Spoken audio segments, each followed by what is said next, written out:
Welcome to the Equipped Agronomy Podcast, where we bridge the gap between seeding equipment and agronomy. It's presented by Borgo Industries. My name's Curtis DeGoyer, and we also have Jeff Strukoff. Hello, with us today. So today, Jeff, we're going to be talking about phosphorus stratification. Really? Yeah. What is that, Curtis? Phosphorus stratification, well, we're going to get into it, but essentially, it's phosphorus that is located in layers. Stratification is layers. But in this particular case, phosphorus is going to be trapped in the first, 2 inches of the soil, the top layer of the soil. Now, why can that cause a problem? How we got to that point, and then what can we do about it? I think that's kind of a good layout for this episode today. Sure. So phos stratification is nothing new. You can look up some of this work many, many years ago. Actually, Alberta did a lot of work on this. Guys like the name of Elson Solberg has been flaunting this a little bit, saying this is a big problem. Why did this come to be? Why are we getting phosphorus trapped in our top inch or two of the soil? Now, if you joined us on our last episode, we were talking about phosphorus and where it's been placed in the past. And majority of the phos, maybe even to this day yet, we talked about splitting phos between seed row and mid row, but most of it's always been placed in the seed row, right? On every crop that we've ever put down, we want it close to the seed, because we want that pop-up effect, but that's how it's been replaced, going down the seed row. Well, how deep are we seeding typically here in Western Canada? Well, usually not deeper than 1.5 inches. Definitely not deeper than 1.5 inches. A lot of our canola is... Unless you're doing pulses, but for the most part, guys are seeding in that top inch. Exactly. Yeah. And so we've been taking off all this phosphorus, all nutrients in general. Roots are growing down, 2-3 feet, pulling all these nutrients out and replacing just a little bit in the top couple inches. I would say that's, a pretty good reason where we are today and why we're getting phosphorus trapped in the top couple inches. And back up to that, I may be making an assumption that, everybody's soil is like this. I don't know that for sure, that it's trapped in the top couple inches, but it would be interesting if you do soil tests, get whoever it is, or if it's yourself, to do a soil test on your land, pick a quarter. So if you're doing 0 to 6, 0 to 8, get them to split it up in that probe, 2 inches, separate that, 0 to 2, and then go 2 to 4, and then go 4 to 6 or 4 to 8. And separate that into 3 little bunches there, and then send that away. And then you'll see if you got stratification. That's how you can tell, right? If that's happening. And there's a pretty high probability that there's a pretty good probability. That's what you're going to find. Yeah.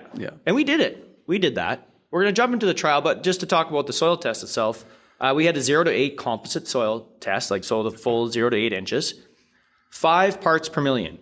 5 parts per million in the soil in that whole thing. Then we had it split up 0 to 2, 2 to 4, 4 to 8. 0 to 2, we had 16 parts per million in that 0 to 2. Well, that's all right. That looks pretty good. Yeah. 2 to 4, we had 6 parts per million. It's like, well, okay, well, now we're getting, kind of very close to that 5. Well, 4 to 8 inches, we actually only had 2. So half of that soil sample was at 2 parts per million. Yeah. That's pretty low. Anything below, what did we establish? 12 parts per million were low. So we were already single digit, but now majority of that is actually concentrated in the top 2 inches of the soil. So you can kind of see what happens when you actually take a composite sample and you mix all those samples together and you get a composite number. So... Yeah. I mean, not too often do people split it up in the depth-wise, right? But it's a good exercise. No, it's an excellent exercise. It's a good exercise to do that. And so now why does this pose a problem? Because that's all fine and dandy, right? Okay, well, what does it matter? We got roots in the top couple inches, right? Yeah, till the soil dries out. It was a leading question, wasn't it? Yeah, it was. You just totally baited me right into that. I teed you up, and you knocked it out of the park. Oh, thanks. Yeah. Phos, in order for it to get into the plant, needs soil moisture, right? It's still phos. That's how it gets into the rooting of the plant. It goes through the roots via, the moisture, and then that's how it goes up into the rest of the plant. That's how it can get in there. If you don't have moisture, guess what? You're not getting any nutrient uptake out of that portion of the soil. Well, typically soil doesn't dry out from the bottom up, top down. Well, now we just have all of our phos nutrients in that top 2 inches dried out. Guess what? Roots aren't getting there. Yeah. So now we've got ourselves in a bit of a predicament here where, we're already low. And, depending on the length of time that the top 2 inches is dry, all of a sudden you get a rain, well, then all of a sudden access is granted again, but then it dries out again. Mm-hmm. So, I don't know it was very interesting actually just having that soil sample broke apart like that just to see how the stratification actually happened. Yeah. Yeah, and we can kind of understand why or how that's happened, right? Yeah. So now plants, there are certain crops that are going to be better at taking out of those top couple inches even. Canola's got pretty good lateral root system. Soybeans is a very good scavenger, and I think a lot of that has to do with the fact that it does scamper along the top. That's where there's a lot of research on soybeans in general too, where phosphorus fertilizer application doesn't really improve the yield or response. There's not a big response to phosphorus because it can scavenge so good. Well, that could be explained a little bit, I think, by the fact that it can scavenge not only in all the soil profile, but mostly in the top of the soil. And that's where most of our phos have been. Yep. Right? So, crop dependent. Wheat, on the other hand, it's, kind of has more of a lateral growth or a, vertical, I guess, kind of, 45-degree angle downwards, right? It doesn't really have those roots, those lateral roots that really go across the top. So it might be a little bit more prone. We're going to find that out a little bit more here in this trial we're going to chat about. So, so what's going on? How we got to that point? Well, what can we do about it? Right? What's the answer to this? And we had kind of touched on this a little bit, potentially, and maybe we'll discuss a little bit on this whole splitting of phosphorus, where we had some in the seed row, some in the mid-row banders, where we've been seeing a response to that, to the split. But is there the potential that we're actually getting a little bit of response because we got that phosphorus down deeper in the soil with the banders? Yeah, typically your mid-row banders actually, because you're putting nitrogen in that band too, you're putting it at a deeper depth just to make sure that you don't lose any volatilization. So exactly, all of a sudden you put some phosphate in moister soil, maybe access to that is extended because of the fact that it's in moist soil. Yep. That's a theory. I think it plays a role in it anyway. So I think that's could be a potential, but we wanted to expand that theory a little bit more. So we did our own test then, right? Yeah, maybe you should just jump into and outline what the trial was that we actually did this year. So what we did with this deep phos test was we had 25 acres of land that we set aside, and we said, okay, we're gonna apply this first. It's going to be a multi-year thing, all right? So we're not just a 1-year test. So we had a SPS 360. So it's basically a beefed up cultivator with hydraulic trips on it, so we can get her deep. Put an air kit on it, have our leading cart on there, and we set it to go 5 inches deep. So we had 4 different treatments. We had our control, which we did nothing. We did nothing other than our normal seeding, which was still putting on phosphorus. So in this particular case, the drill we have has seed on its own, 50 pounds of P2O5 in the sideband, and we had all of our nitrogen going down the banders. So but those strips were direct seeded. Direct seeded, yeah. There was no tillage that was done before. No, exactly. Correct. It's the control. Yeah. Okay, then we had our deep application of phos. We're putting on 100 pounds of P2O5 at a depth of 5 inches. So hopefully getting into those areas that are lower in phos. And then if the soil dries out, well, I can still get access. So we put 100 pounds P2O5. 5 inches deep in the ground. 5 inches deep in the ground. Broadcast, we have a broadcast one. That's our third application. So we just had those openers up and we just drove over the ground, right? Didn't work up anything. Didn't work it up after broadcast. And then we seeded across it then.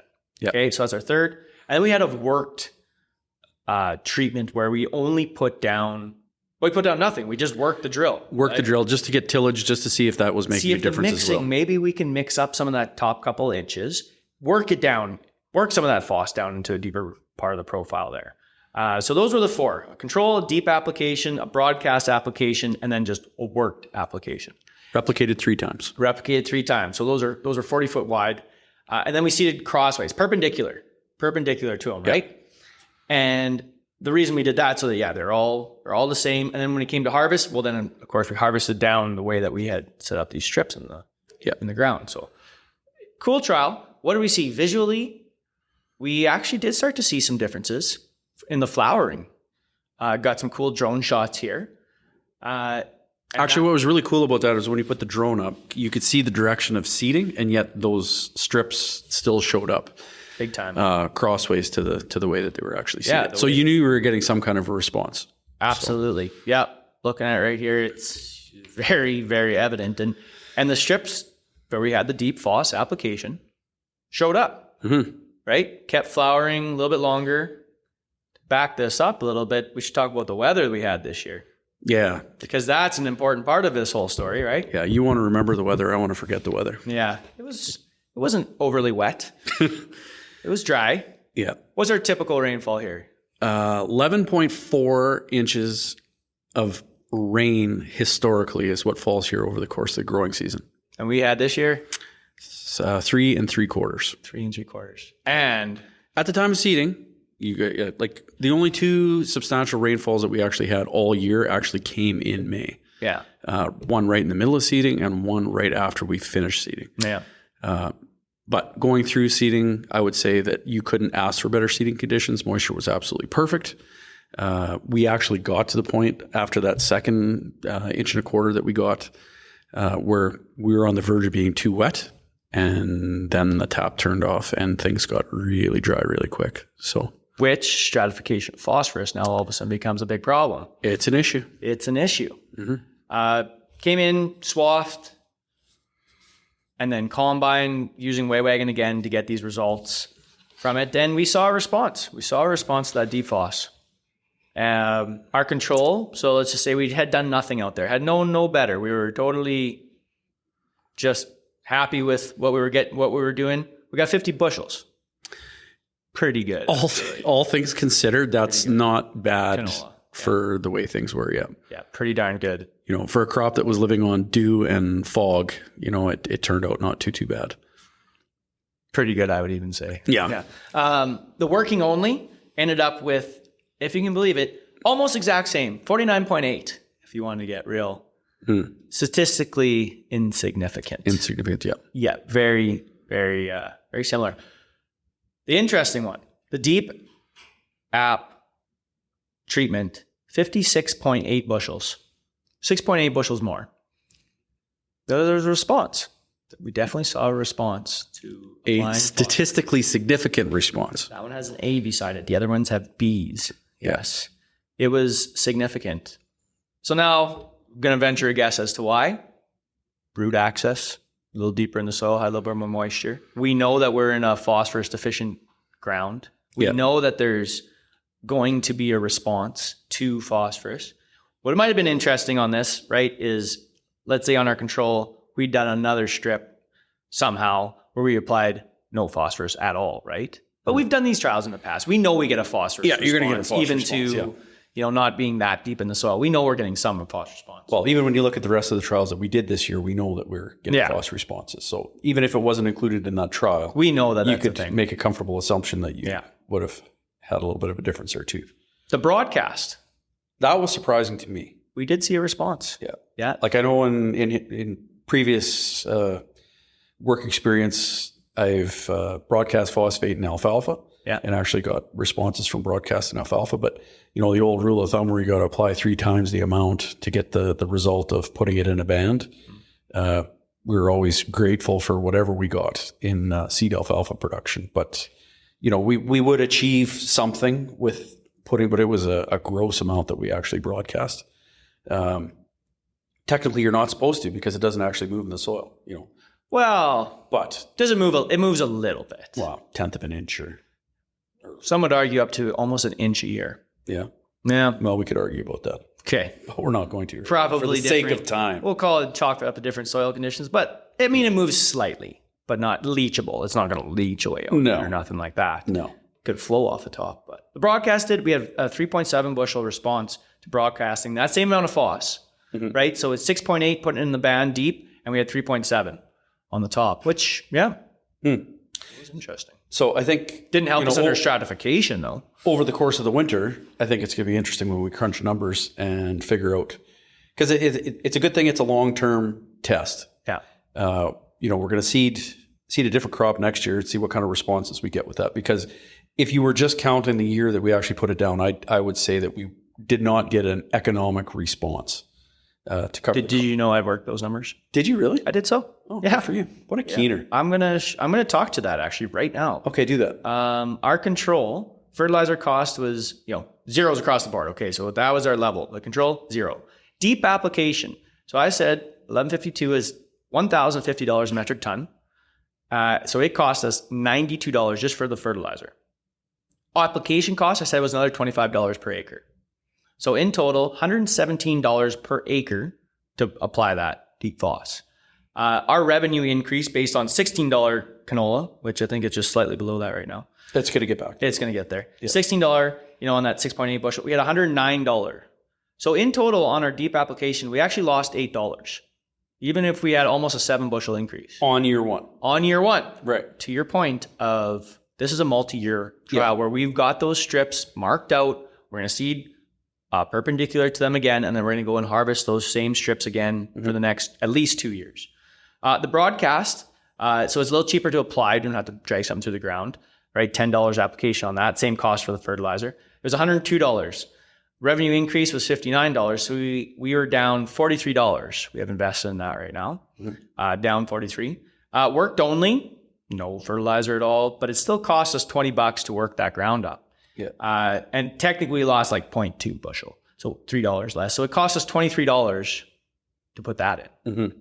Now, will that show up in the future? I don't know, but they're there. So we're still down compared to our control on every treatment, even if we got a good yield response to it. But now, is that phosphorus placed deeper in the soil going to be accessible for future crops? I'd like to make a guess. That's the question. That's the question that we're going to find out in the next couple of years. But that's what we've got set up here in St. Brew on that 25 acres. So I think that's going to be really interesting moving forward. Next year, we got wheat planned on there. And, is there going to be that response to that deeper phos? Can we bust this whole stratification? Well, I'm hoping that we actually get the response. We're going to find out. We are going to find out. So that's what we got going on phosphorus stratification. And we're going to look into it more. Is there other ways to battle strap? Is there anything else we can do? I don't know. That's a good question. That is a good question. We're open for comments. Yeah. Yeah. If you got ideas, please let us know. No, this is going to be a good one. So I think that's where we're going to end today's conversation on this. So, tune in next episode where we're going to chat again on the agronomics of equipment and get you growing again. Excellent. Thanks, Jeff.